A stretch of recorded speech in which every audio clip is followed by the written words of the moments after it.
ఓ 1,00,000 కోట్లు ఉన్నాయి, నాకు 10 ఏళ్ళు ఎక్స్టెన్షన్ చెయ్యి అంటే ఎవడు చేయడు. అలాగే ప్రశాంతతని ఎక్కడ కొనుక్కురాలేదు. చుట్టూ బంగారం ఉంది, నోట్ల కట్టలు ఉన్నాయి, పంచభక్ష పరమాన్నాలు ఉన్నాయి, ఆస్తులు ఉన్నాయి.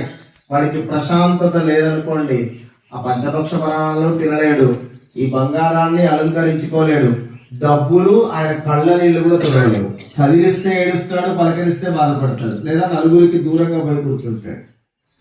అదే మీ అందరినీ ఒక మాట అడుగుతాను, ఇదే గుడికి బావి దగ్గర భూలక్ష్మమ్మో, మైసమ్మో, ఎల్లమ్మో, పోచమ్మో పెట్టుకుంటాం చిన్న రాళ్లతో. అక్కడికి వెళ్ళిన ఊర్లో ఉన్న మైసమ్మ, వీరప్ప దగ్గరికో, గొడ్రాయి దగ్గరికో వెళ్ళిన ఎప్పుడో ఒకసారి ఒక మాట అనుంటాం. ఇలాంటి మాట ఎప్పుడన్నా ఒకసారన్నా అనుంటామా? ఏం లేదు, మన ఒంట్లో ఎందుకు లేదు అంటే ఆ గుడి దగ్గర